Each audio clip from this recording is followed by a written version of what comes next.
the 2022 OAIA Conference. Our theme is Back to Basics, Creating Value Through Environmental Assessment.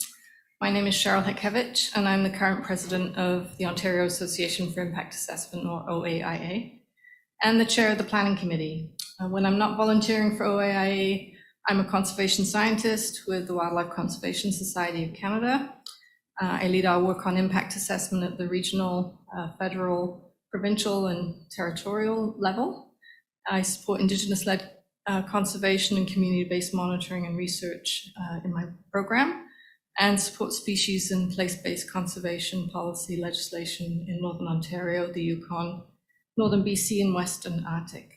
I'm delighted that you can join us both in person. It's great to be back and see you all in this space. We've been holding on to this space for the last 2 years, so it's great that it's finally happening. And welcome to those folks who are joining us online. We're going to be hearing from First Nation communities, IA practitioners, government, consultants, proponents, academics, and students as we explore the importance and value of IA from a diversity of perspectives. Before we get started, however, I'd like to open the conference in a good way with a welcome from Gima Stacy Laforme with the Mississaugas of the credit, please. Can you run the video? Ani, Gima Stacy Laforme of the Mississaugas of the Credit First Nation. So I go by Gima because that's closest to our language. In our language, the leader. A chief is a colonial construct, and so I give that back. I still answer to chief, but only out of respect to you, and only until you understand. So welcome. I'd like to offer you a prayer as you begin your morning. We give thanks to the Creator. We ask that He guide us and forgive us when we falter and disappoint. For though we aspire to greatness, we are after all only human. Grant us a clear mind, a pure heart and courage, a clear mind to make well thought out intelligent decisions, a pure heart to make decisions without personal bias and desire, and the courage to use both a clear mind and a pure heart in our lives. Let us set aside small differences. Let us concentrate on real issues. Let us not be bogged down in rhetoric. Let us live each day with a feeling of accomplishment and pride. Most importantly, let us remember we're not adversaries nor are we enemies. We share a similar past, a kindred spirit, and a common heritage. We must always remember the real reason we gather, to do the right thing for our people, our children, our future. Miigwech. So normally when I would talk to a room full of environmental people like yourselves, I'd go on and maybe throw in a couple poems about Mother Earth, but I don't have that kind of time. So I just want to say one thing. When you think of the environment and you think of climate change, don't think of climate change as a problem to be solved. Think instead of Mother Earth as a soul to be saved. If you can do that, you can change everything. Miigwech. And because there's no word for goodbye in our language, I'll say Bamapi, which means I'll see you again. Miigwech, thank you very much. I also want to acknowledge we're meeting in Takaronto, an important gathering place of the Haudenosaunee, the Anishinaabe, and Wendat nations, and the relations established under Treaty Number 13. I encourage you all to take this moment to think about the places where you live, work, and play, and what you're doing to learn about the past, and what you're doing to support better relations with Indigenous peoples where we all live, work, and play. So I just want to spend a few minutes doing some housekeeping. I want to acknowledge our vision, mission, and values for OAIA. We're a nonprofit. We were founded in 1994. And our entire vision is around improving IA practice and also respecting a diversity of different perspectives on IA practice. We're the Ontario affiliate for the International Association for Impact Assessment, or IAIA as well. This conference today is the result of a lot of people's work and effort, and just want to acknowledge our planning committee and the board. And if the folks in the room who are on the planning committee and board could stand up, please, I'd like you to be recognized and give you a round of applause for all your hard work getting us to this point. And I'm also going to acknowledge Chuck, because he actually booked the room 2 years ago. Thanks, Jack. Thank you very much to Sue Billick in the back there, who's the person that manages all the emails that come to you about the conference and the hard work that goes into putting everything from notes on the table to getting you the programs today. So thank you, Sue. And also thanks to Kevin Coulter and Evna Taran, who's outside volunteering their time for this work. We're very grateful for the sponsors who are supporting us to bring this conference to you today, both online as well as in person. Sponsors are helping us at the gold, silver, and bronze level. And there are participating organizations here as well that will be part of a career networking session this afternoon. So I hope you can spend some time meeting with some of these organizations and folks. All the students as part of this career opportunity have red dots on their badges, and folks that are part of these organizations have green dots. So I encourage you to find each other anyway, and just talk a little bit more about career opportunities and pathways as you can.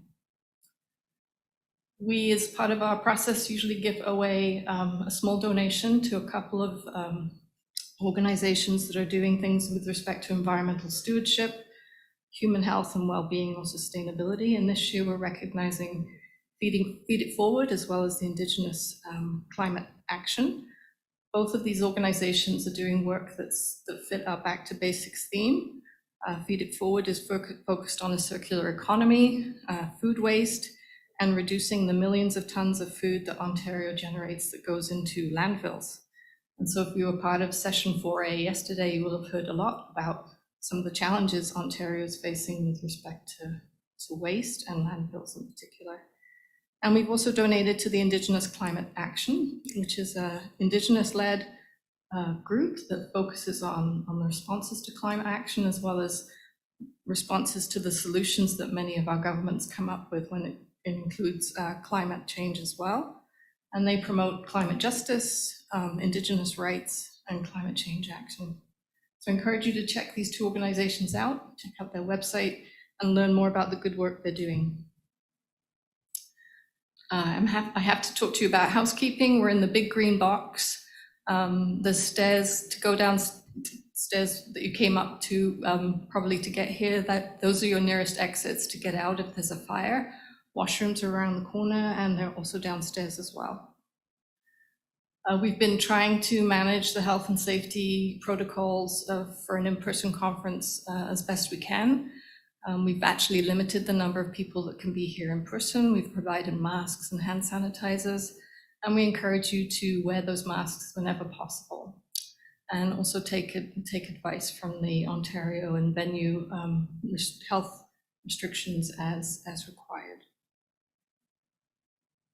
Other housekeeping details, if you haven't figured it out already, there's a Wi-Fi process that you need to register through.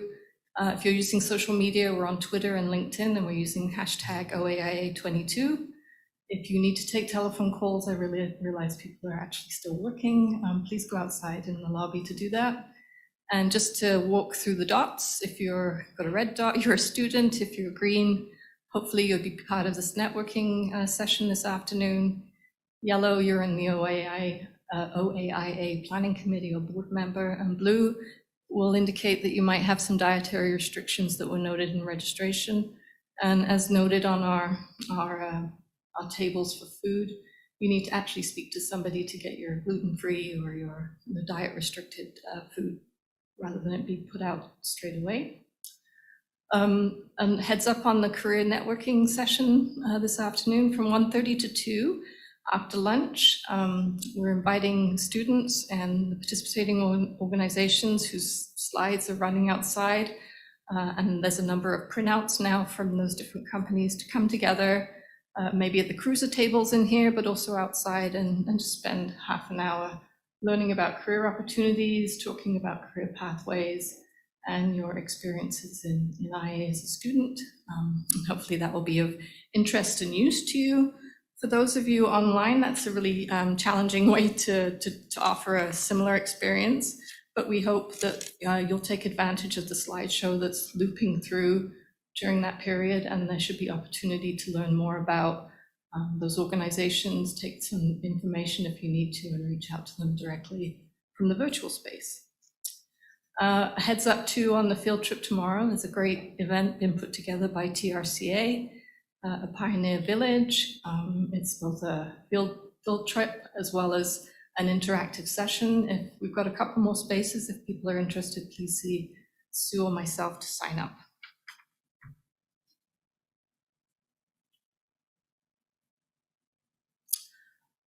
So not to put a damper on things, but we lost two really important members of the impact assessment community this year, and we want to just recognize and take a moment to celebrate these two individuals. The first is Mike Bricks, who's a past president of OAIA during 2019 and 2020, and an important colleague for a number of you here with Morrison Hirschfield, for example. So it's with profound sadness that we announce his passing. And I just want to acknowledge that we, as OAIA, made a donation to his memorial fund. And we've also highlighted Mike in the newsletter, in two newsletters actually, and just wanted to take this moment to thank him for his work, send our sympathies and respects to his wife and child, and again, appreciate all his colleagues that continue to do the good work that he does.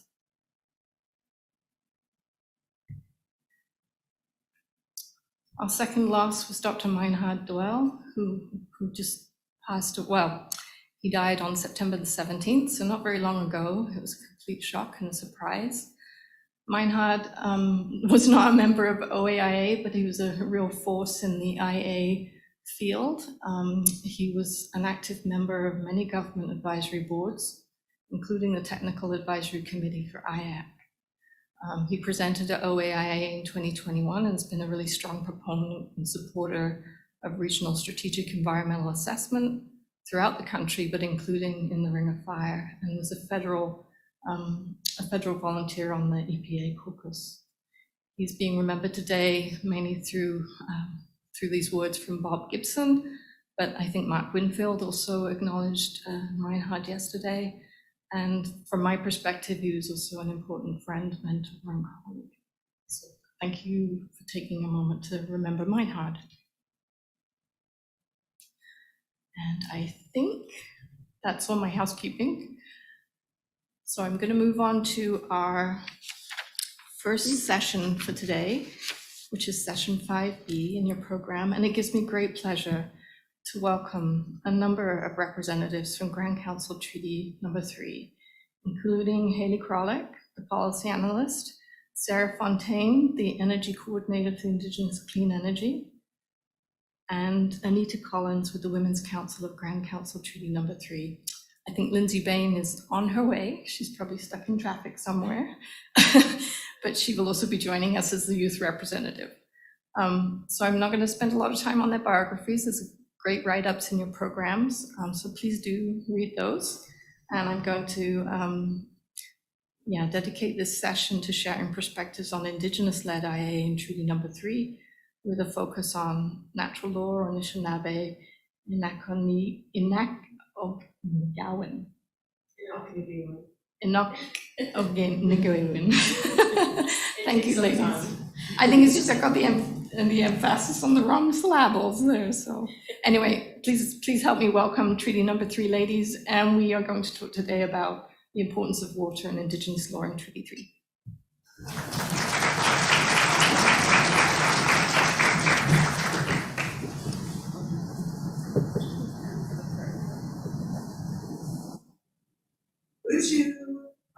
Sarah Fontaine and Dijnikaz, Shishipoas Indigo, Makwan and Dodam, Sagin and Dinjaba. My name is Sarah Fontaine. I'm from Sagin First Nation in Treaty 3 territory. We're also part of Treaty 1 and 5. And I just wanted to clarify, I work for Grand Council Treaty 3, and I just am part of a program with Indigenous Clean Energy. Right now we're building a greenhouse on my reserve with solar panels, and I'm part of a generation power program, which is capacity building around energy careers, and hence why I'm the energy coordinator for Grand Council Treaty 3. Just my bio is wrong, so I just need to clear the air there. Sorry about that. It's okay, ICE knows I'm out here repping, so We're good. Traditionally, we would start with a smudge. We like to open everything up in a good way. We do this as a protocol at all of our meetings. Also, because Anita's going to be sharing a water teaching, and the way we open that up is that we would like to ask everybody to have a glass of water in front of them. It's part of our process. And I'll be opening up with a prayer, and then I'll be passing tobacco to Anita to share the water teaching. I also like to ask people to stand when I'm praying. It's what we do. And anytime somebody starts to sing a traditional song, even if it's not attached with a prayer, everyone should rise, please. And thank you.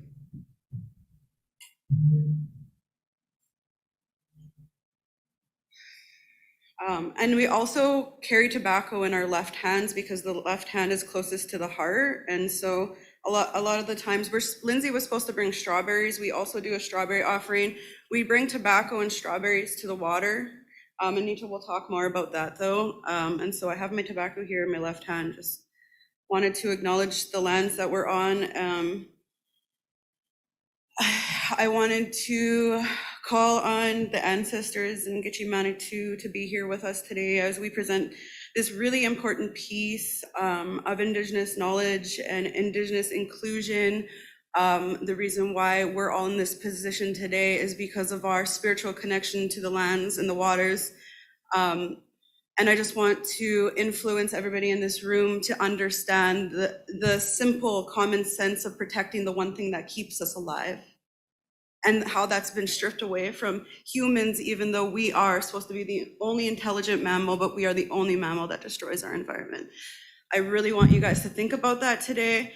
Think about that in the work that you do. Think about those ancestors that sacrificed a lot for us, not only Indigenous ancestors, but immigrant ancestors, everything that they've had to go through. I want to say thank you to the youth whose future that we borrow from. This time today is borrowed from our children tomorrow. And I would like to say thank you to the elders and the knowledge keepers and all their hard work on these documents, and to the organizers. And I just want to say a prayer to Gitche Manitou to ask for everybody's families and everybody here to arrive home safely. And I just ask that we leave here together in good spirits. We good.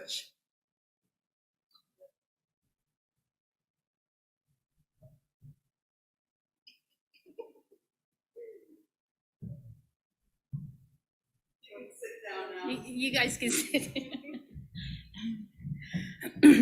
So, bonjour, good morning. Wapshki Mayangan, Mibo Chimaganing. So, my name is Anita Collins, and I am from St. River First Nation.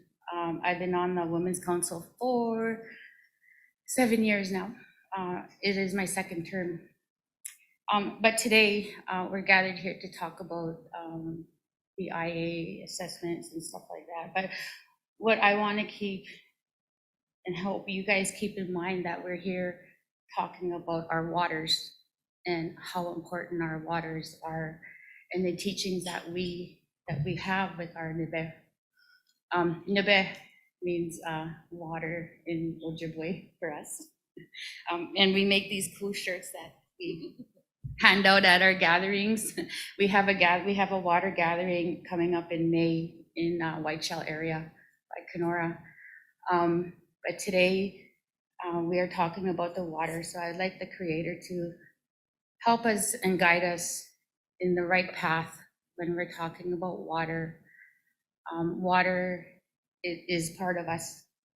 Water is the majority of the percentage in our bodies. And as women, we have the responsibility to take care of that water as we carry life.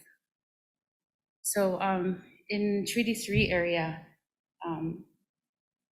yesterday we heard mention about how we're losing our ways and our culture and our language.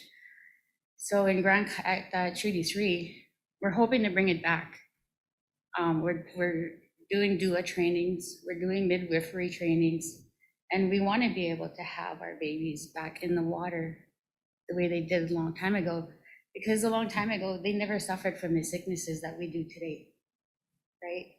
Our waters were pure, our waters were clean back in the day before all the mining and everything else that came up, right?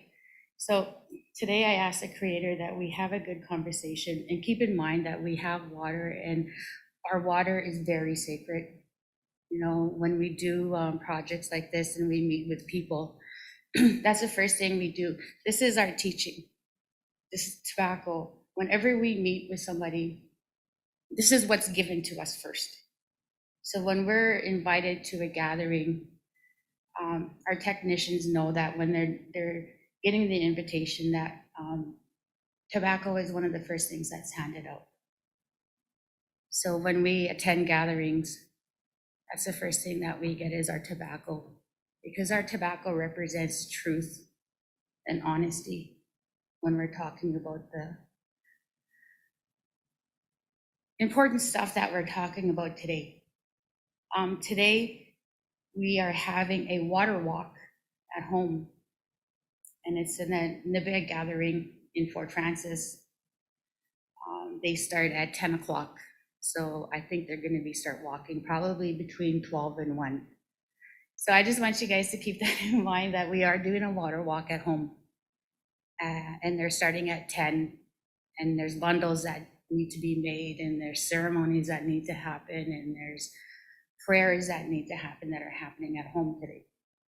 So with that, I would just like everyone to grab their water and have a sip and think of water when we talk about these projects that are going on, and keeping water close to your heart and respecting it.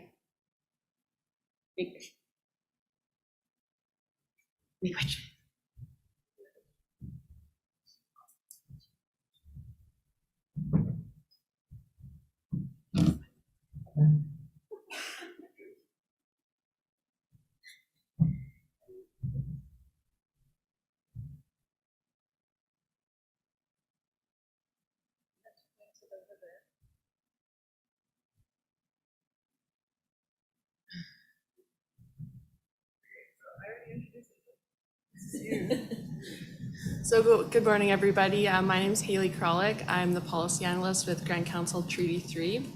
So I'm just going to start us off by talking a little bit about the purpose of the session today.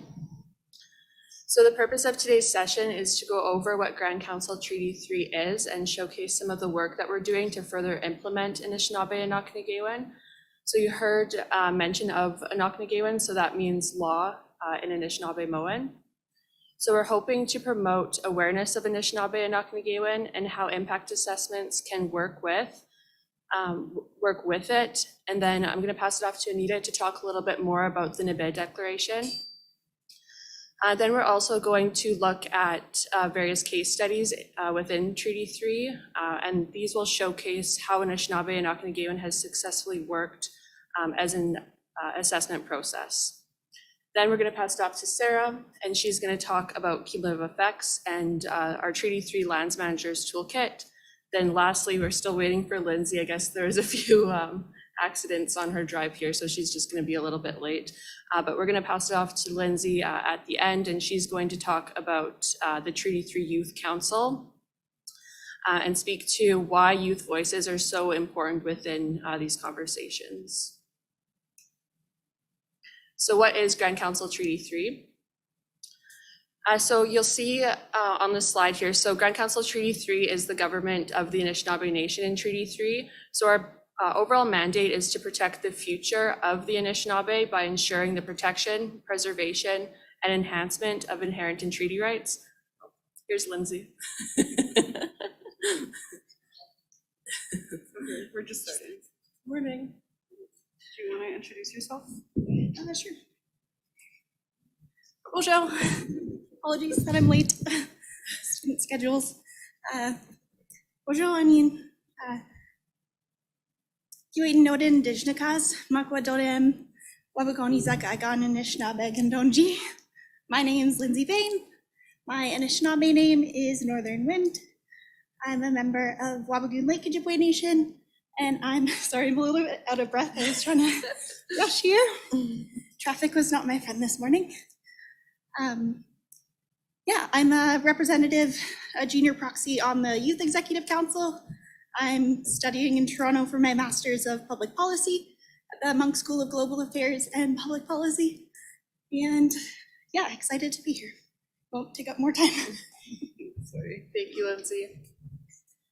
So I'll just get back to the overview of what Grand Council Treaty 3 is. As you'll see on this slide here, Grand Council Treaty 3, we operate under the 4-directional governance model.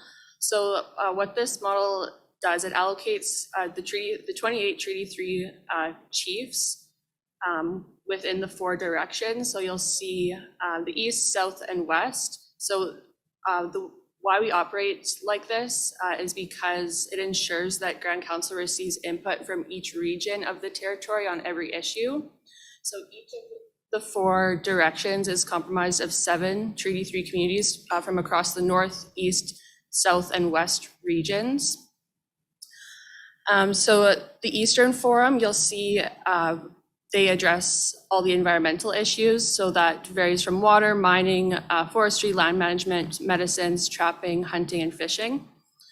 So then in the southern region, the chiefs focus on cultural issues. So residential schools, citizenship, Anishinaabe Moan, arts, and treaty and Aboriginal rights. So in the west, the chiefs focus on economics. So that's housing, energy, trade, investment, small business, and infrastructure. And then in the north, they focus on social issues such as health, childcare, social services, education, and training.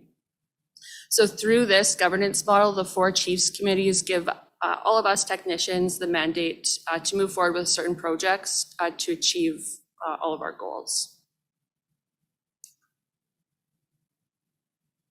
Okay, so our whole presentation today is really about reconciling sovereignties within Treaty 3. So you'll see when the treaty was signed in 1873, the treaty was meant to signify joint agreement between the Crown and the Creator's ways of life in Treaty 3. So you'll see this relationship depicted in this diagram.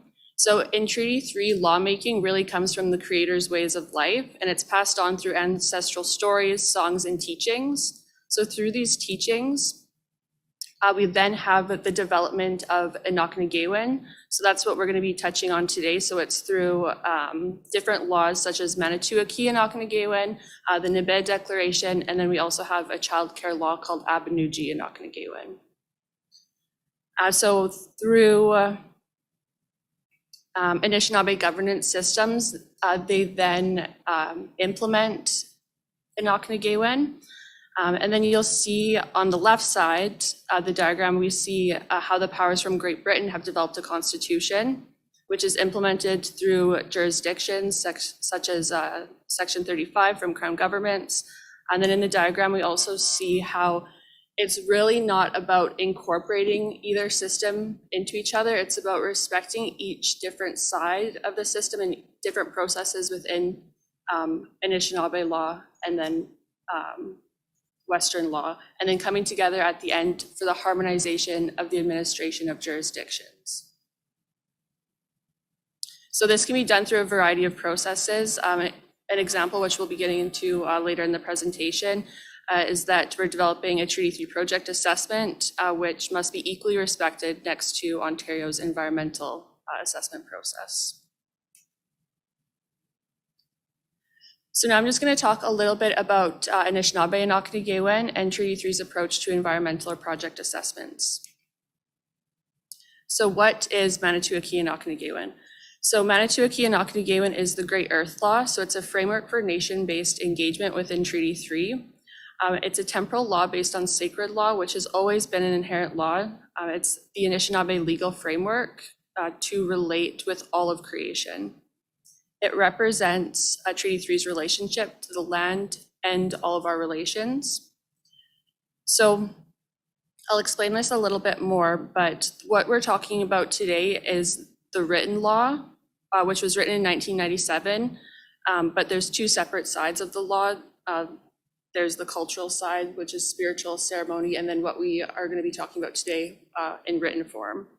So this extends to all living beings, to the air that we breathe, the ground that we walk in, and all of Earth and all of its inhabitants.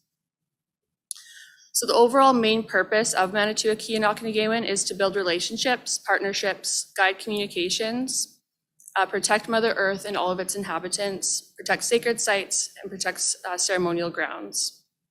Oops, I just clicked it under here. So it guides us on all of our internal processes on joint harmonization and implementation on operationalization of Manitowoc Inakonigaawin. So there's 4 pillars within MAI, Manitowoc Inakonigaawin, that support the way that we implement the law. So you'll see here that this relationship circle was developed by Karen Daneman. So she's an elder from Trout Lake in Treaty 3. So the relationship circle provides a visual representation of the Anishinaabe worldview in regards to our relations with Mother Earth. So these 4 principles are all fundamental to Manitowoc Inakonigaawin.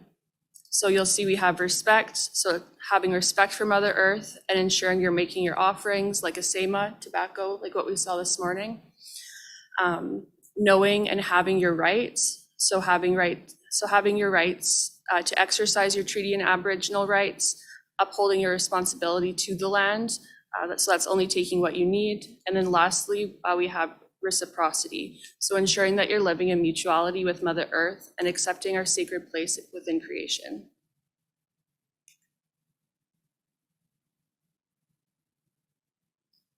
So like I was saying before, we have the written law versus the unwritten law of Manitowoc Inakonigaawin. So just for greater clarity of what we're going to be talking about today, the unwritten portion of Manitowoc Inakonigaawin is the spiritual and natural law. So it signifies the interconnectedness of all beings. It signifies the Anishinaabe sacred duties to respect and protect Mother Earth. And it's a natural process of decision-making on the land. So then the written law. So the written law was written in 1997. So the chiefs and elders wanted to move forward to figure out a way to take the sacred law and put it onto paper in a way that it could work and uphold their rights while working with Western processes, Western law, and proponents. So it became a customary law of the nation, and it was really written to provide a framework for those 4 key pillars. Oops. Sorry, I keep clicking this under the table. So it was really written to provide that framework for respect, reciprocity, responsibility, and rights with natural resources. So like Sarah was mentioning too, it's always important to keep the future, past and present generations in mind, especially when this law was written. And Manitowoc Inakonigaawin, as it's written now, it really affirms traditional Anishinaabe law. So I'll just talk a little bit about this. So the reason why Manitowoc Inakonigaawin was written in 1997 was because Bell Canada, they wanted to come to Treaty 3 territory and they wanted to build a fiber line through the territory. So leadership and elders got together, decided to write this law and figure out a way that the project can move forward in the most ethical and respectful way that still respected all Anishinaabe processes. So authorizations were provided from 7 Treaty 3 communities to allow Bell to bring fiber through the communities. Then MAI provided a framework for an authorization from the Treaty 3 nation as a whole for Bell also to move forward with the project. So the significance of this happening was that it provided accommodations, changes to the line, and ultimately resource revenue sharing within the project.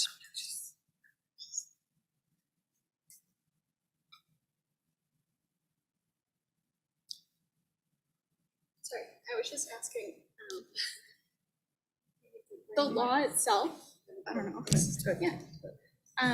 So the law itself has existed since time immemorial, but traditionally all of our teachings have been passed down generation to generation through oral tradition. So storytelling, passing knowledge, just sitting in circles and, yeah, ceremony. So it's not that when we put it in written form that we were creating a new law, it was trying to put something in written form that would fully encapsulate what the law and the traditions of our people say. Not all things are completely transferable. It's Anishinaabe and English, so difficult to encapsulate everything in written form in a different language. But I just wanted to clarify that it's not that we were creating a new law by writing it down. It has existed and always existed. It was just a way of trying to have it written to prove or justify. Yeah, its to work, existence. basically to work with Yeah. Western proponents in government. Do you guys have anything else you want to add? Well, it's also helping our elders, like being our elders, helping our elders understand, putting it in a better way so that our elders will be able to understand what we're trying to do. And when we take it to ceremony, to help those spirits understand what we're talking about as well.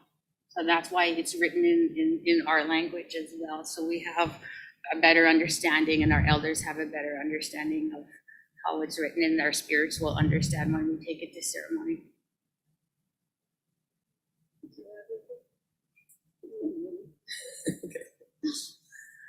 So Manitoulin Inakonigaawin in action. So how is MAI working today?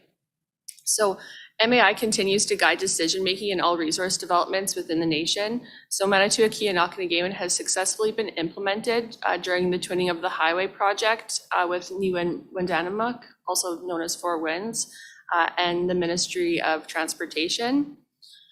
It's also been working through Misan, which is an Anishinaabe-owned forestry company. And then most recently, we've been working on a project at Grand Council called the Demajamoan Project. So Demajamoan means like sharing communications. Do you want to elaborate on that? Demajamoan means a bit more. It means like sharing through ways of sharing. I guess we can explain Yeah, it. I just wanted to, Yeah. because Anishinaabe, Moan, and a lot of languages can't translate to colonial words. And so when we do our translation work, it takes a really long time because we have to create words in Anishinaabe through, root words, compounds, whatever. And so it becomes tricky. And so I think that's what the youth yesterday, Stanley, was trying to articulate, is that it is very different. We have teachings in our language, like a word, like for instance, one of the medicines that I use, it's a heart medicine, and it helps with heart pressure, the blood pressure of your heart, and the circulation of the blood. The leaf is actually shaped like a heart. And this is why we have traditional knowledge, because these things, like in the environment, speaks to us on levels. We look at the goose migration, we know if our winter is going to be mild or if it's going to be harsh. And so our ancestors were engineers. And this is why this comes from time immemorial, because we had that scientific intelligence, that knowledge, right? And we lived in harmony with it. And so when we look at language, it's very powerful, because our one word can have a huge teaching within it, and not only just a teaching of medicine, but a teaching on a way to live your life. And so I just wanted to add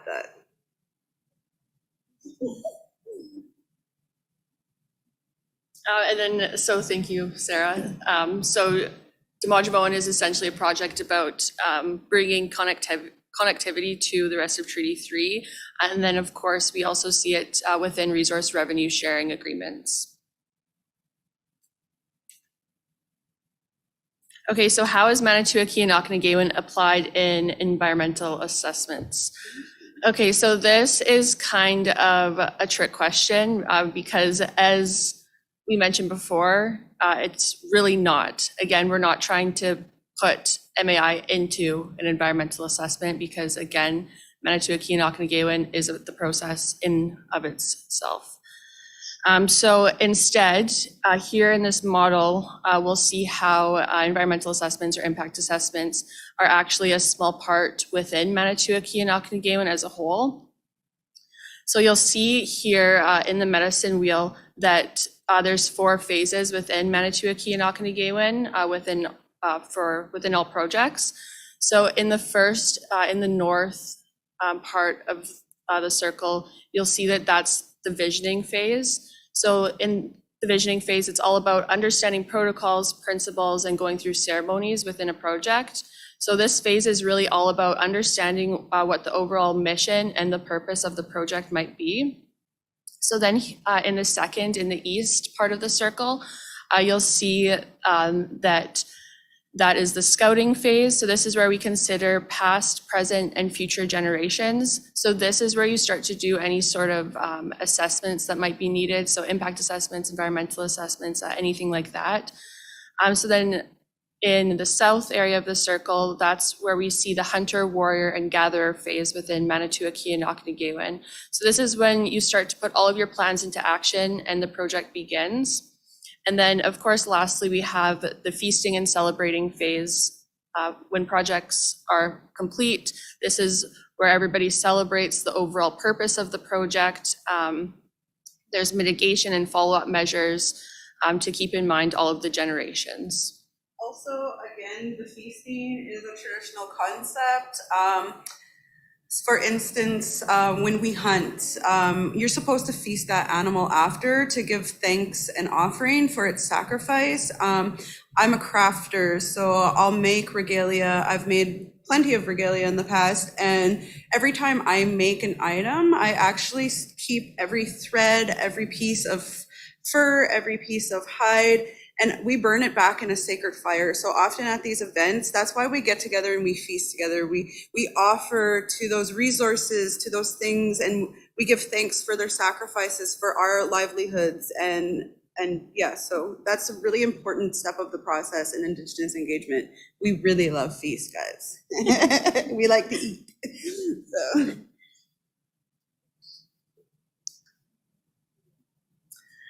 So again, you're going to see this reconciling sovereignties diagram here. So I just want to come back to this slide because I think it's really, really important with everything that we just talked about to reiterate again that it's all about respecting and upholding the Anishinaabe processes and principles without trying to make it fit into an impact or environmental assessment process, because it's just not going to be successful, respectful, or beneficial. So other aspects that we're working on in the harmonization of jurisdiction is through the Rainy and Lake of the Woods watershed governance.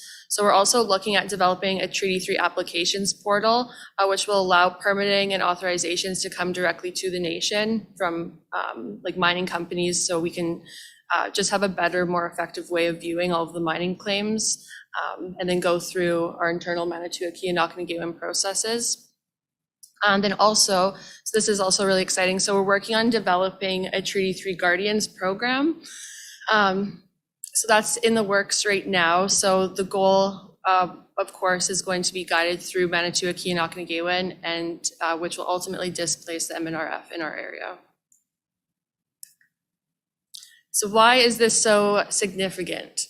Okay, so I would like to share a little story with you all about an elder that I work really closely with on Manitowoc-Key and Inakonigaawin. So his name is George Kakaway. So he works as a protocol advisor for Niwenwendanamuk, so that's also known as Four Winds. So this is the organization that was in partnership with MTO to twin the highway in our area. So during negotiations, George and his team gifted the ministry with a pair of moccasins. So the moccasins signified trust and obligations, and they're a symbol through sacred ceremony to represent the beginning of the relationship with MTO. So George told the ministry representatives that the moccasins represent us working together side by side. No one walks further ahead and no one falls behind. So that's the key in the partnership. It's honesty and respect, and they will always walk together on the project. So just in closing, before I pass it over to Anita to talk about the NIBID declaration, this is just another example of the resource revenue sharing in Treaty 3. So you'll see that how it's all split up on the map here, those are the different forests in Treaty 3 area. So it is showing the mining and forestry revenues and equal distribution. It creates equal distributions across the Anishinaabe Nation in Treaty 3. So sometimes, as we know, sometimes it's not going to be a perfect model, and there's lots of adaptations that we need to make with Ontario, but it's a work in progress, and this is just another example of how MAI works in action. So with that, I'll pass it over to Anita to talk about the Nibed Declaration.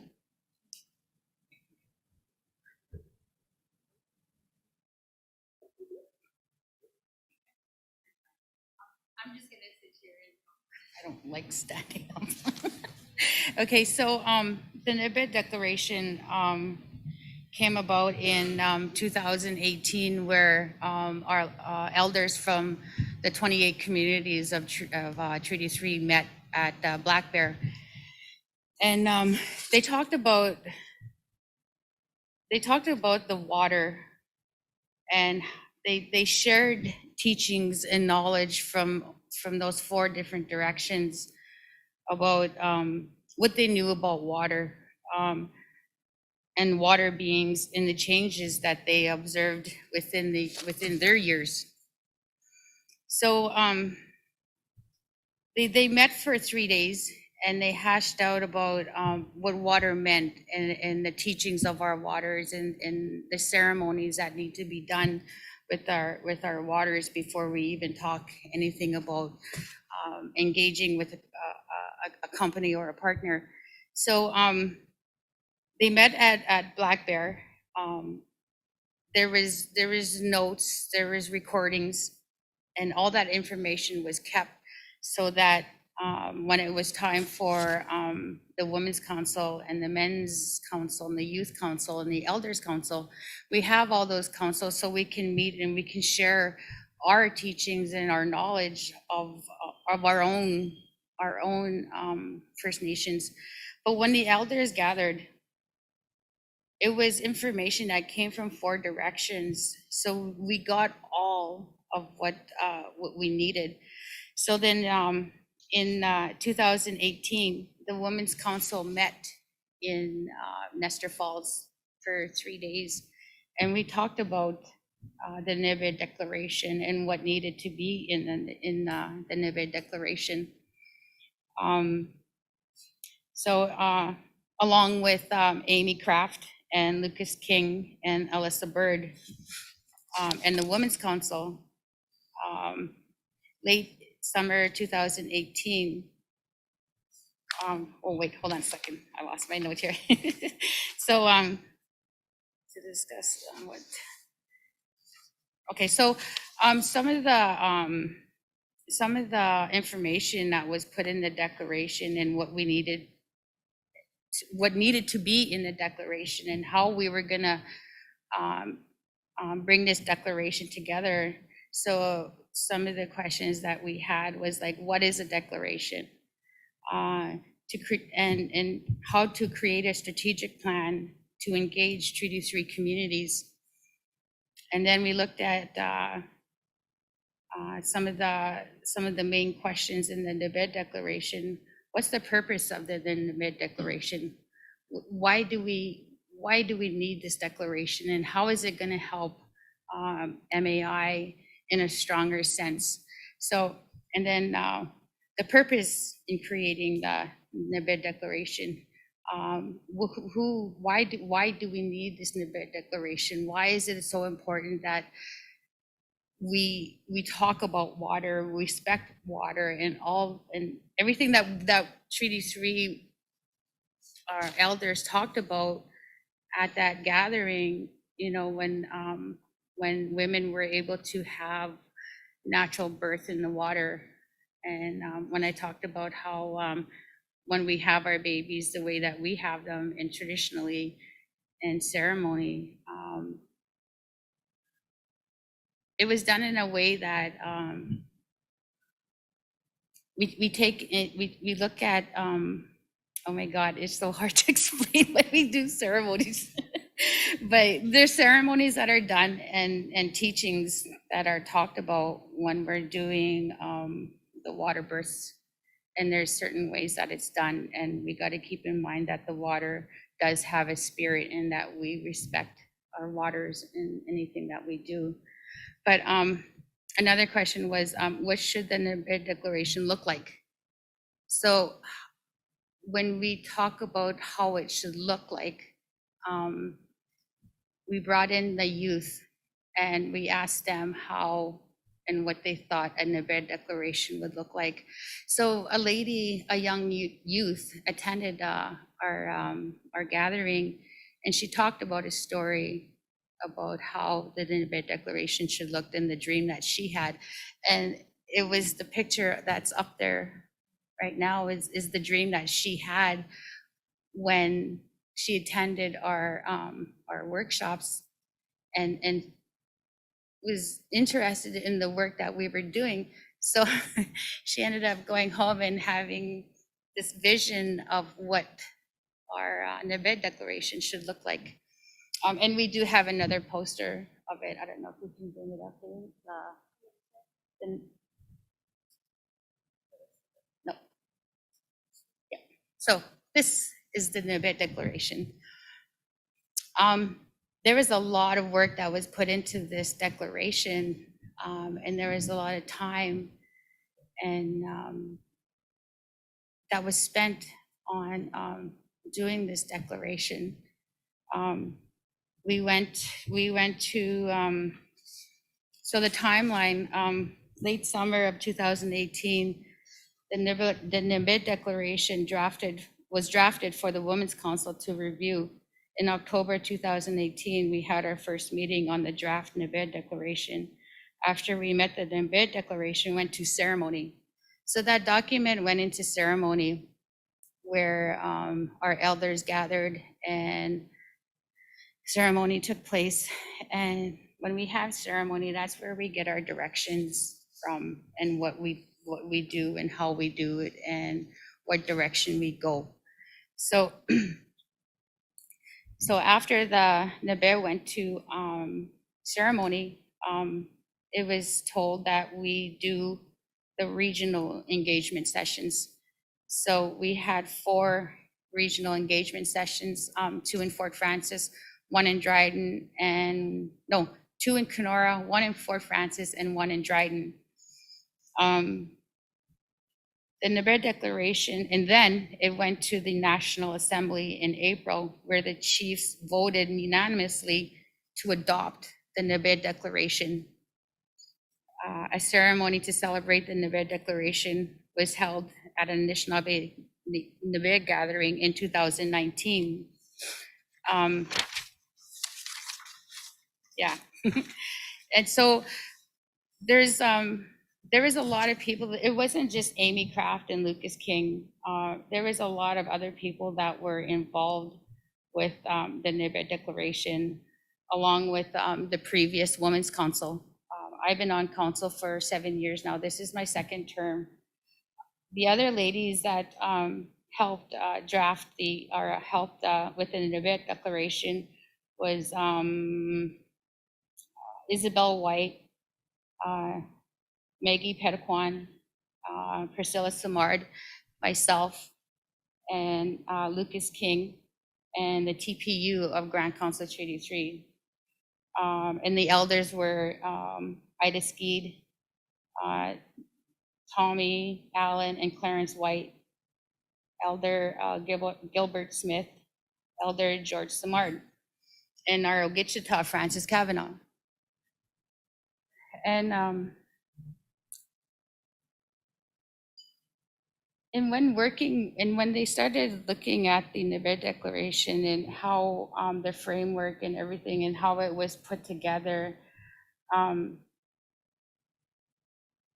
when they were done looking at it and putting it together, it formed the picture of a thunderbird.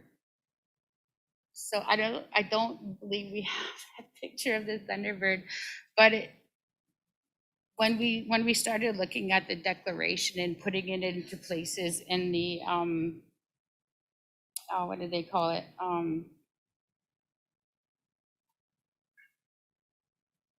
When we started putting it together and putting it in the way that we want to walk with the declaration and how it needs to look and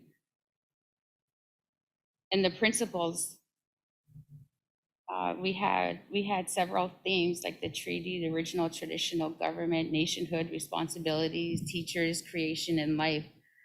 And when it was fully identified and put into down on paper, it was a picture of a thunderbird. And as Anishinaabe people, we know that when we run into and we see eagles, and when things are pointed out like that and things are mapped out like that, it's a way of letting us know that we are on the right track of what we're trying to do, and that our ancestors are with us, because it shows us that when we put things on paper and we see like when we saw the eagle, it was just it was just something that was just awed by everybody, right? And it was really good. But when we went out and we did when we started the Nibed Declaration, we started off with a water ceremony. So we went out in Nestor Falls. It was a beautiful day. It was sunny, and it was just one of those mornings you wake up and you know you're on the right track. So when we went out along with Laura and Gilbert Horton, we went out on a boat ride, and we took our tobacco and our water offerings. We use those we use little bowls that are made out of what is it? One says cedar, one says poplar. But we make our offerings, and we take it out to the middle of the lake, and we do our teachings, and we do our prayers. And so when we were out there, an eagle flew over us, and it started singing when it was flying over us as we were doing the prayer, and it landed in a tree just across from where we were.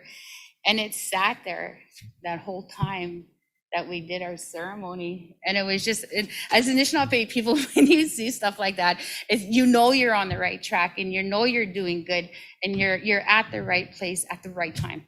You're doing what you're supposed to be doing. And that eagle sat with us through the whole ceremony, and it was just like one of the most peacefulest moments of my life when we did this. So the Nibed Declaration is very, very important when it comes to the work that we do, because that is our life, right? If we didn't have water, I don't think we'd be sitting here. Right? And I don't think we'd be having kids as women, right? And as women, water is our responsibility. As Anishinaabe people, we do teachings, we do ceremonies, we have birth in our water. And that's why it's so important to Anishinaabe, not only to Anishinaabe people, but to everybody, on why our waters need to be clean, why we need to do these steps, and why MAI and the Nibed Declaration is in place. Because we do take responsibility, and we do have a high respect for our water, as water does have a spirit. A water can give life, a water can take life. And as Anishinaabe people, we experienced that. My son lost his dad 4 years ago in a drowning. So when we talk about water, we need to have respect, and we need to follow the right protocols and head in the right direction in order to save our water and to be healthy and to have that I don't know what I'm trying to get at, but just to keep in mind that water is very much alive, and it does have a spirit. And when we talk about, and we go to different gatherings, and when we're invited, we always start off with a prayer for the water. We always start off ceremonies with our fruit dishes and smudging, and we would have done it today, but maybe next year. Maybe next time we can do it, but I just like to thank you for listening. And we did have pamphlets of the NGO declaration, but we ran out. So we're in the process of making some, and we'll somehow. If you want to share them with me, I can Yeah. make sure they get put up. Yeah, so we'll share them with the organizers, and thank you. Oh, yes. Ooh, this is the video. This is a video we've done regarding the NGO declaration. Don't laugh. She laughs. We came from Nibe the day we entered this world. And from here on and to the next generation, Nibe is always going to be there. Elders have told us many, many times that there come a day when we drink out of plastic jugs for the water, and I believe that day is now. The declaration sets out the parameters of what is acceptable, what isn't, and it also creates an awareness as to why water is very important. It has a life. It came from elders from the Treaty 3 area. They provided many instructions how to go about the declaration that will be for our future generation of what they will follow.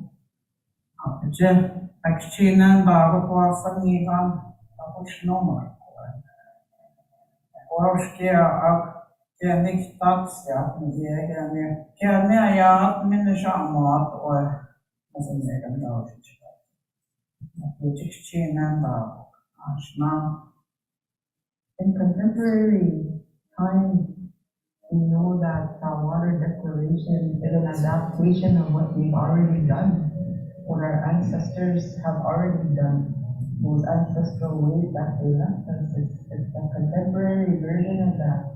The declaration helps people try to understand the relationship with water, with themselves, with the people who have the caretaking responsibility, among other responsibilities. So it's a way to try to manage and govern these other people who aren't getting it and who are doing damaging and destructive things. And like a tree, it's almost, in a way, lays out what the spirit and intent is, which is we have these obligations, and this is stating the truth about what they are. And then later on, you try to figure out and negotiate how you want to implement that, because that would change depending on the circumstance, how you go negotiate or advocate with governments is going to be a lot different than thinking about what the curriculum is going to be in the school and how we actually want to raise people to understand what their relationship is to water. And the declaration is very much needed because we know that water is being polluted at a high rate. It's being misused at a high rate. So we know we need to take steps. We need to make ways on how we're going to ensure that everybody knows the importance of water and how each and every one of us has a role and responsibility to take care of that water. If we can acknowledge that, we can recognize that we have this relationship, we have this set of responsibilities, then we can really start to understand that next level of what it is that we have to do to ensure protection of water. We mean business when it comes to our water because of the importance of living. We need to be out there promoting and claiming what is ours because we are Anishinaabe people. We need to voice this strongly together as Anishinaabe. The declaration is gonna show all of it, how important our Nebe is to us and how we carry it close to our hearts because our bodies are made out of water.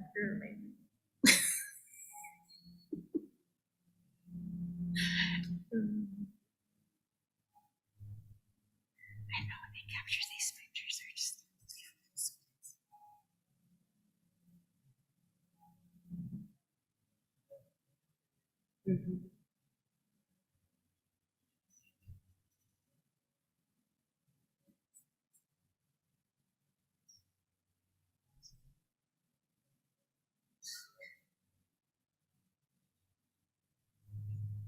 Thank you.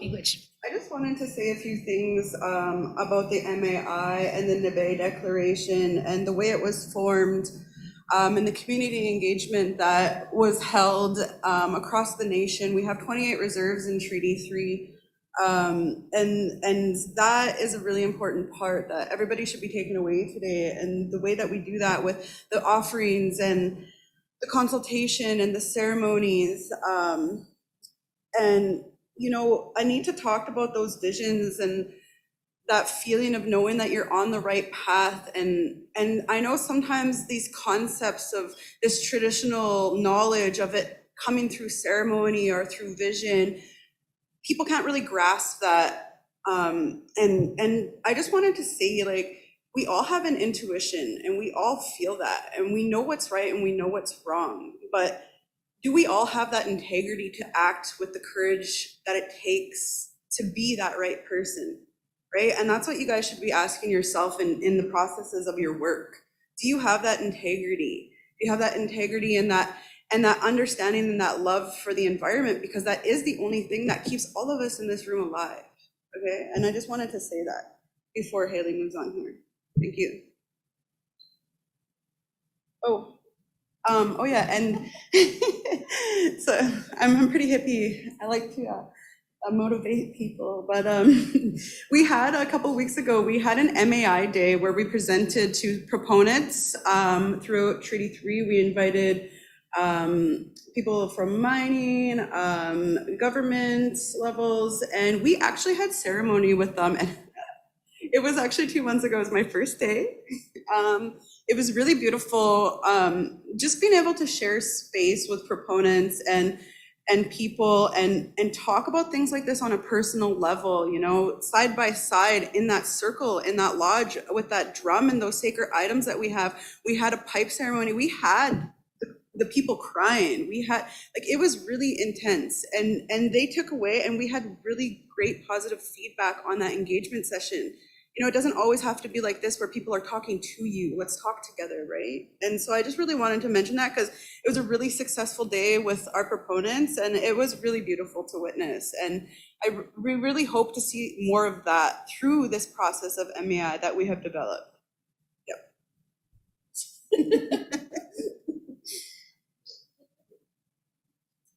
Okay, so this next part, sorry, there's lots of words on this slide here.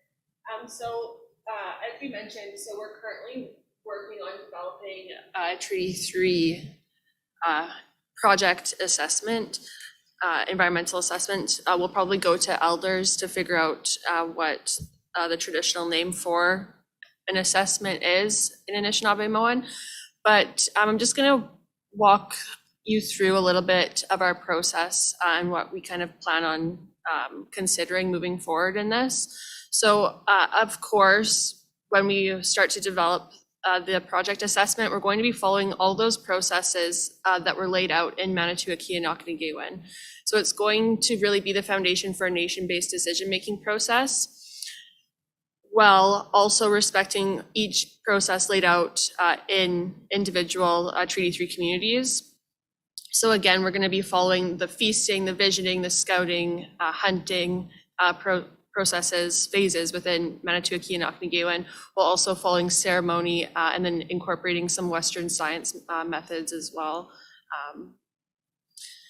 Then through principles, so the principles are going to be laid out by Treaty 3 elders and knowledge keepers through teachings and ceremonies. So we're hoping the principles that are going to be incorporated into the project assessment are going to be based around building relationships, building partnerships, having good, successful, solid communications, protecting Mother Earth and all of the inhabitants, protecting sacred sites, ceremonial grounds, and ceremonial grounds throughout the territory. So some of the components that are going to be considered, and we're going to bring this back to the elders and knowledge keepers too when we start to do our engagements, to see and to listen and understand what components need to be considered in a Treaty 3 project assessment. So they need to be both studied through a traditional knowledge perspective and then through a science perspective. So ensuring that the habitat, air quality, traditional land use studies, soils, waters, skies, and all components of Mother Earth are all considered.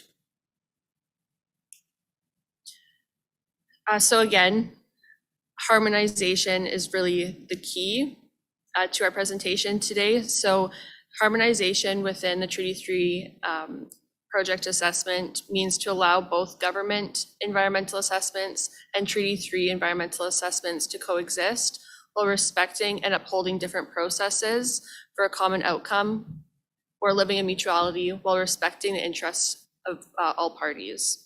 So in order to harmonize, government and proponents must respect Treaty 3 processes and come together to respect the outcomes of the Treaty 3 assessments. So community and environmental well-being is always at the center of harmonization. So now I'm going to pass it off to Sarah to talk about the importance of cumulative effects in Treaty 3. All right, so I noticed a few presentations yesterday did touch base a little bit on cumulative effects, but not very much. And so we really like to focus on this, and there's the example of Blueberry River in BC and having a successful lawsuit on this was really precedent setting, and so in Grand Council Treaty 3, we've decided that we would like to create a model to measure cumulative effects in our regions, and we'd like to have this model for easier IAs and EAs. And so a lot of people, this is kind of like a new conversation, cumulative effects. We're talking about social, environmental, health, spiritual, mental wellness. And you know, we don't really look at those pieces right now. And so we're really hoping to, because we all know that those social impacts are really important on our mental health and wellness, right? And so like if we want people to continue being in these positions, we need them at their best. And so it's really important that we look at those things. So this model, I'm really excited because I've been doing the cumulative effects engagement sessions, and so we're developing this model, and it's a way to measure past and present cumulative effects in measuring new development impacts. I feel like this model is going to ensure that EAs are developed in respect to Manitou, Aki, how do I say it? Inakonigaawin. Sorry, we're all from different places. Our dialects are all different. I'm gonna just say that now. No, there's many different dialects. Even in my reserve alone, we have 3 different ways of saying, yeah, whatever. Yeah, and Indigenous knowledge and treaty rights. I also believe that this model is going to support self-monitoring and independent lands management within each community. We're actually launching a GIS system so we can share data amongst all 28 of our reserves. I'm really excited for that because I'm a big mapping nerd. And it's really neat. You can press mining, and all of the mines within our region is going to come up. And I'm hoping with this model that we're also, because you can attach on our GIS system, you can attach data sheets, you can attach so on and so forth. So eventually through this, it's going to ensure transparency. And when there's transparency, there's less stigma and less anxiety, and you're going to have more cooperation from communities that way, right? And so we really want to focus on that. I think that's all I really have to say right now for cumulative effects, other than I'm pretty excited for this model. And like I had mentioned yesterday, mitigation processes, I'm not seeing that enough. And so with this cumulative effects model, I'm really hoping that mitigation part and IBA part comes out of that, because it's just going to make information easier to access. Oh, we could just, okay, you already have this model. Okay, this is what we're going to look at as a proponent. Let's borrow your model, right? And so it's going to make processes move faster. This is what I'm hoping for anyways. And then we have our lands managers toolkit, and I'm all about toolkits, y'all. I love toolkits. And so we actually have a toolkit for MAI. Please go print it out. We have this toolkit launched on our website. Again, it's just really great. I can't really see up there, so I'm good. A lot of the information we're sharing today as well is on the grant website. So if you guys wanted to. Yeah, so you guys can go and get these toolkits, and I really highly recommend it. Because again, we've talked to our communities through these processes of creating these documents. So if you don't know how to start engaging, it's all right here. And I'm really proud to say that. It's really exciting. The toolkit's intended to serve as a starting point to help land managers and anyone involved in community land management better understand the relationship between current environmental legislation, the obligations of the Crown and proponents, and the rights of Indigenous communities to effectively engage on issues occurring within Treaty 3 territory. The purpose of this toolkit is to share the Anishinaabe perspective with other nations in territories in hopes of reconciliation within Canada, ensuring governments and corporations are respecting Anishinaabe and Treaty 3 rights. So Treaty 3, also, I just wanted to touch base a little bit on that. When they wrote Treaty 1 and 2, they did it in a way that wasn't really respectful of Indigenous ways. And so when Treaty 3 was developed, they really looked at Treaty 1 and 2, and it was kind of precedent sending for treaties 4, 5, 6, 7, 8, 9. And so we're hoping that these toolkits are also the same, that other communities across Canada are going to be looking at that. And with my work with Indigenous Clean Energy, other provinces are doing this work, and it's spectacular and it's beautiful to witness, and I'm really excited for that. So this also encourages Indigenous inclusion and participation in lands and development. I really strongly believe that Indigenous knowledge should be at the forefront of decision making. Again, because like I had mentioned before, our ancestors were engineers for time immemorial. We have that traditional knowledge. If we didn't have our laptops, our Wi-Fi and internet, where would our people be? Where would they be looking, and who would they be turning to? Right? And so that's really important. And that's why Indigenous people, we already live in harmonization. Our culture, our worldviews are focused on that already. And I invite you guys to open up your minds and your hearts to start having that perspective and walking your life in a way that, really respects what you walk on and what you drink and what you eat. And I think that's kind of all I have for the toolkit. Again, please go and print it off. Read it. It's really great. Our team has worked really hard on it, and we're going to continue making models and stuff like this to make it easier for your proponents to work with Indigenous communities. Thank you.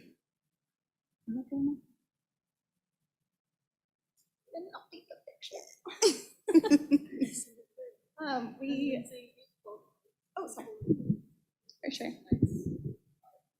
Sorry, I'll try and talk loud. Great, so as mentioned, my name is Lindsay. I'm a junior proxy on the Youth Executive Council. The beautiful people in our picture there are our primaries. So basically the Youth Executive Council is one, following the theme of harmonizing aspect of our governance model. So we have a directional model, as was mentioned, and then we also have diverse representation from elders, women's, men's, and youth.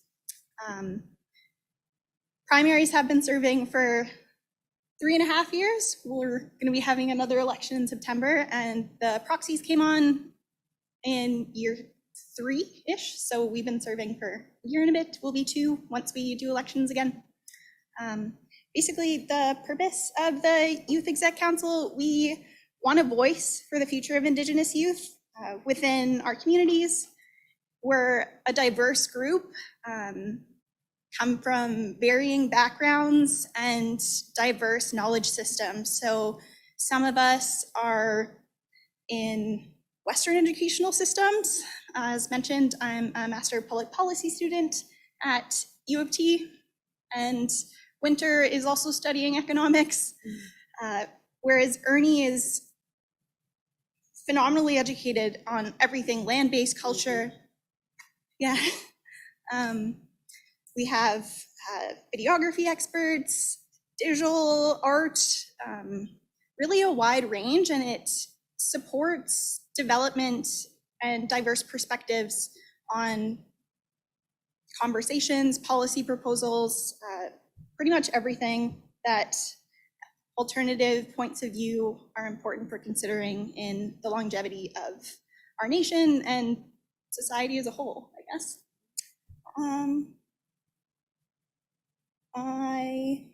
So basically we represent the past, present, and future of the Anishinaabe in Treaty 3. Yeah, already mentioned, it's the youth perspective basically completes the circle of traditional governance. We value and wanted to do a lot more community engagements, but with COVID, it's been a bit of a challenge. I'm like a little nervous, so I'm like, I'm blanking. The question that's up on the slide, why youth are important to include in environmental assessment processes, to me is kind of self-explanatory. It's important to consider all perspectives, and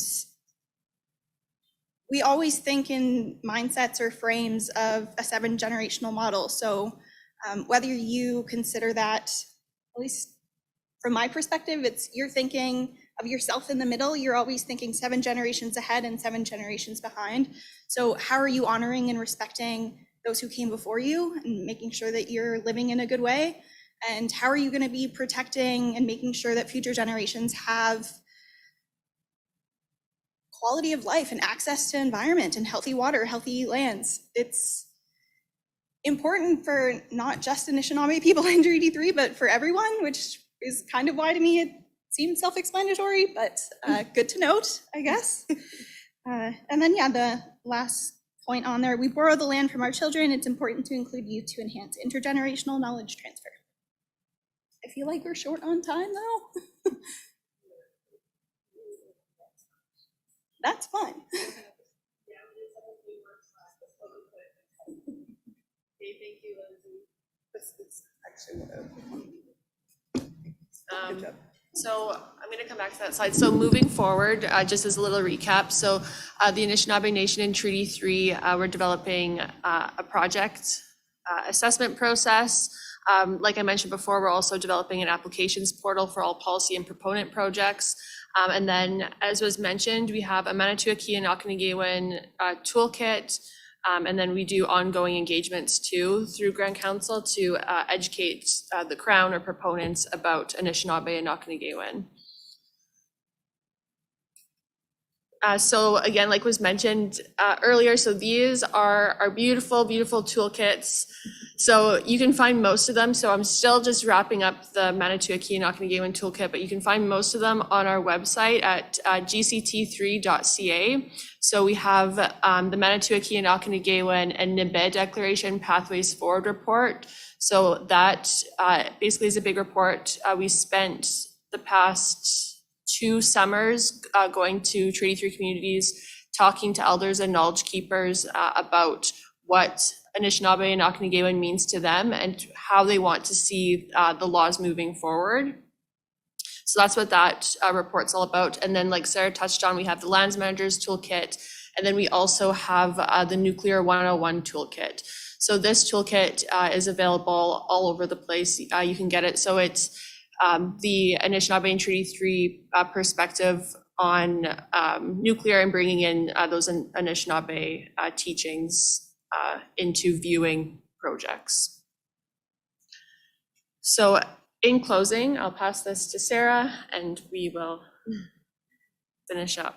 We actually have pretty much touched base on everything mentioned in this slide throughout today's presentation. I did realize I did forget to kind of just talk about the Lands Manager Toolkit a little bit more. It's basically a guidebook for proponents and First Nation communities on environmental assessments and working. We have mitigation processes in there, IBA processes in there. You know, we have because Treaty 3 has 3 communities in Manitoba, so we have a section on Government of Ontario processes and Government of Manitoba processes. So it's all in there. So I just wanted to say that. And yeah, everything in this slide, like we just wanted to mention UNDRIP. But again, our mandate is really just like the Anishinaabe ways, because that's who we're representing. And so each, like I had said, mentioned with the language, even in one community, the dialects could be diverse. So when you're doing environmental assessments, each community is unique to itself, right? Each community has different food sources, different medicine sources. And so, yes, you could take these toolkits, but when you're working with an individual community, it still needs to be catered and tailored to that community. You can't just come and take these toolkits and say, this is good enough, right? It really is individualistic. And so I'll leave you with that. Miigwech. Can I just elaborate? Sorry, I forgot to talk about some of the projects that the Youth Exec Council is doing. I kind of mentioned that we wanted to do more community engagements, but aside from that, I didn't touch on anything, so I apologize. We have a lot of ongoing projects. One thing that's kind of a main priority area right now is we got a YOF grant to do kind of mentoring and resource development for Indigenous youth that are transitioning either out of care, out of the justice system, or out of high school into university settings. And we're setting up a mentorship network for, if they're looking for like job readiness or trades, going into educational fields, just life skill transitions, especially in the justice aspect. We're continuing with our terms of reference. When our current executive came into their positions, there really wasn't anything that was passed along from past executive members. So we created a terms of reference, we created conflict resolution strategies, organizing all of the stuff to kind of how to plan and things that are useful, just tips and tricks to pass on to future people, kind of taking care of them since it's necessary. We're creating toolkits for youth at risk, have a Kindness Matters campaign, creating a youth vendors market and business forum, understanding governance and treaty rights, strengthening relationships between youth and elders, harm reduction and healing, and traditional healing teachings, as well as more. But we got you. Lindsay. So before we pass it back to Cheryl, I just want to talk about some of our acknowledgements, as this is really important to all the work that we do. So we want to say miigwech to the Anishinaabe ancestors and spirits who have left a rich legacy and to continue to lead us to the good life. We want to say miigwech to the spirits who have shared their foresight and their teachings. And we want to say miigwech to all the elders and knowledge keepers we were fortunate enough to talk to and who played an integral role to translate the meaning of Manitowoc Inakonigaawin and the Nibe Declaration in Treaty 3.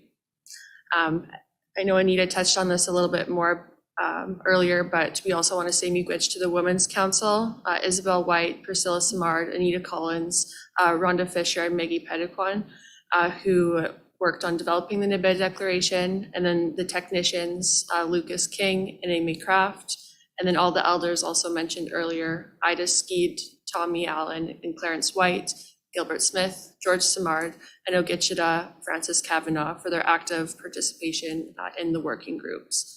So miigwech. Miigwech to all of these amazing women up here. Can I just get a round of applause?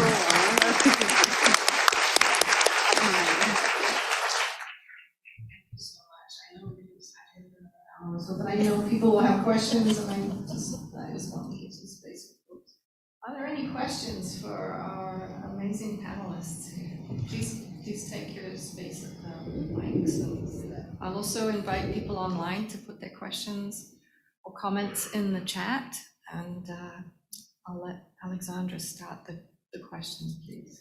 I just want to say thanks so much for the amazing presentation. A lot of the things that the council is doing is just leading the nation in many ways. So I just had a couple observations that language barriers continue to be an issue and that it doesn't translate well. Even teachings that people give is still being redacted, and that there is effluent disposal into water bodies happening all over Canada, especially with regards to mines into fish inhabited waters. So it's an ongoing issue to be addressed. And I guess for my questions, the first one is for the differences between Manitoba and Ontario provincial EA legislation, like what would you say are some kind of, like, how does that impact the traditional territory and like how you do your processes? Just general takeaways, doesn't need to be like super long, but. So I guess obviously there's some impacts on that because we have 3 reserves in Manitoba and they have to follow Manitoba legislations.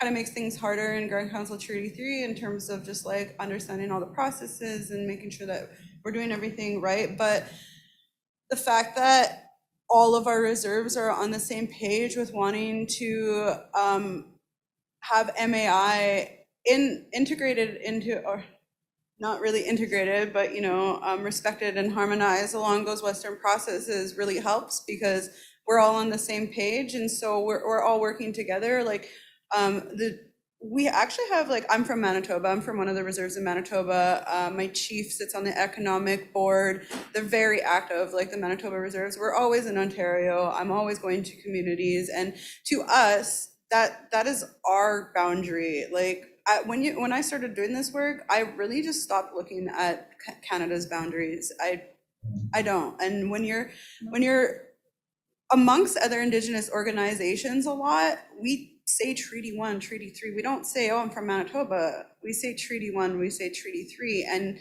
that is the general consensus these days as I go to different conferences across Canada. And so, I would like to see Western people starting to recognize that, because that's the way we are introducing ourselves. And so, yeah, I think Haley can speak more maybe.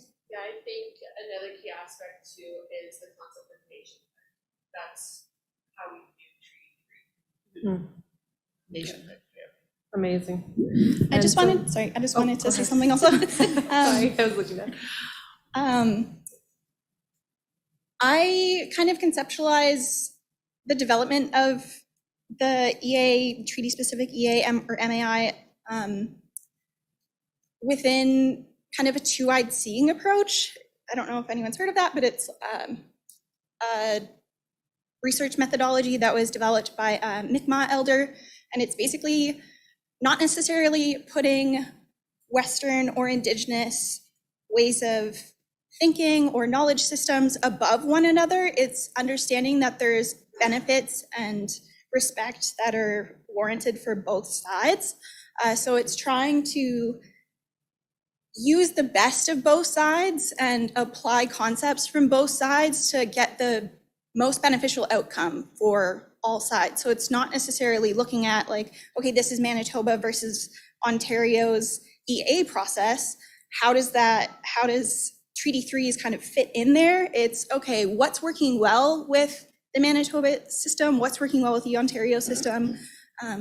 Obviously, we have our own systems and frameworks as well. So it's trying to understand how best to harmonize those without putting one above the other and not continuing assimilation through systems, I guess.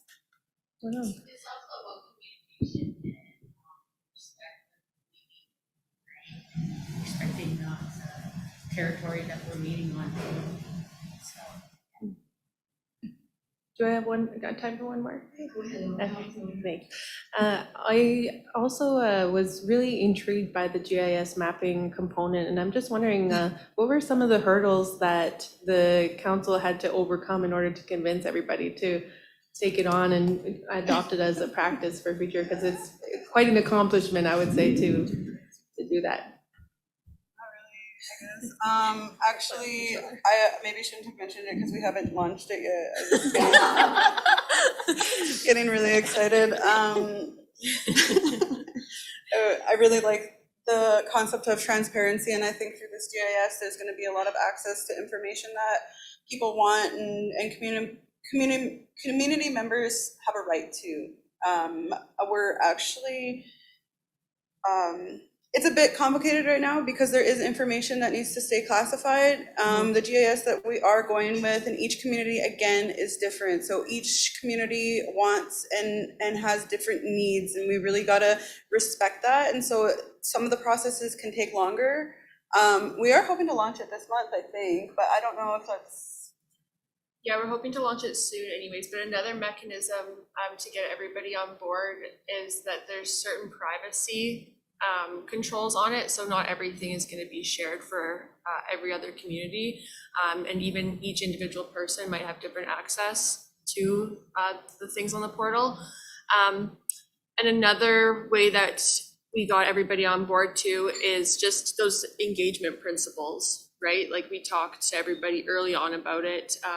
We brought it to the chiefs, the 4 chiefs committees, and then the chiefs in assembly as a whole too. And then we've been doing lots of engagement with like the Women's Council, the Men's Council, Youth Council, 2S Council, elders. And then we always go to all the lands managers within the communities too. So that's another really big aspect to it, is to make sure that everybody's included in the development, and yeah, everybody has their input. Yeah, you really work hard to make sure that all voices were heard. Yeah, we do that. That's what we do. And so it's really exciting, the GIS. It is obviously, it's kind of like a public platform. You don't need to pay to become a user of it. There's organizations, BC-based, they help a lot of different organizations create GIS. Again, like Haley mentioned, some of the things that you can share are classified, and as a user that's submitting data sets and data collections and maps, you can actually select which community that you want to have access to it, also on top of the privacy stuff. So yeah, just I hope that answers your question. Yes, amazing. Wonderful job. Thank you, Alexandra. Yeah, I just want to again re-emphasize, like, thank you for introducing us to ceremony. Thank you for walking us through it. Thank you for talking about how these concepts are being translated into English and written down so that settlers like myself have a better understanding and knowledge, and hopefully that transforms and shifts the relationship. And thank you, Lindsay, for bringing the youth perspective as an UNDRIP principle, an important article, and part of the whole process, again, of future generations, but also elders and youth transfer of knowledge. So thank you for highlighting and giving that voice to that space as well. Are there any online questions, Alex? All right. Any other questions from this captive audience? Hoping that means our presentation was done thoroughly. Well, I have a question. So yeah, I really like the way that you showed the parallel systems, and the law that you Manitoulin Inakonigaawin is coming from Creator, whereas our systems are coming from originally from Britain, but obviously now through Canadian law, Aboriginal law. I'm curious though, I haven't read the Nuclear 101 toolkit, but you've been in Treaty Council number 3, you've been in the Grand Council Treaty number 3 has been in the news a lot recently around the nuclear waste issue.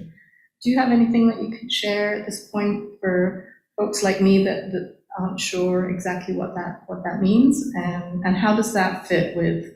I don't use MAA, but I'll use it. How are your laws being used to help you think about this nuclear issue? No comment. No, I'm just kidding. Okay, that's fine. I'm just kidding.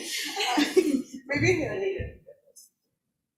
Okay, so when Treaty 3 started talking about NWO, myself, I am the nuclear waste coordinator liaison for my community. I've been involved for about 5 years now, engaging with NWMO and my my elders and my community and my chief and council as to what is called a Learn More agreement.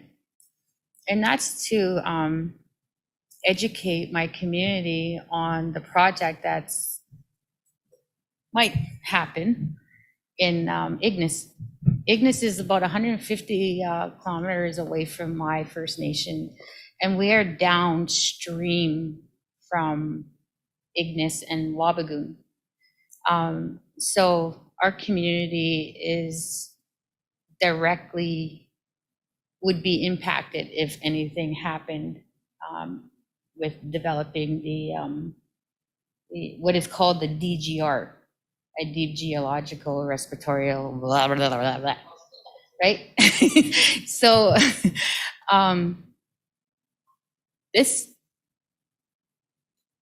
it's really hard to talk about it because it's really big.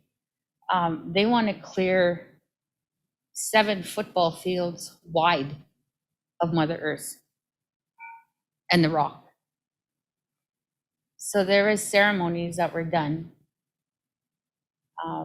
before they even set foot on the lands. And there was teachings that were taught, and there was conversations that had to happen before any of this even started. But the nuclear waste project, we want to educate our communities about it because of how big the project is and how much land it wants to clear. That means it's taking, the animals that used to live in that area, the species that used to live in that area, like our deers and our moose and, and whatever else we harvest, right? Like, we still have people in our communities that sell fur, right? We still have community members that live off our land and that hunt and survive off the hunting in our communities. So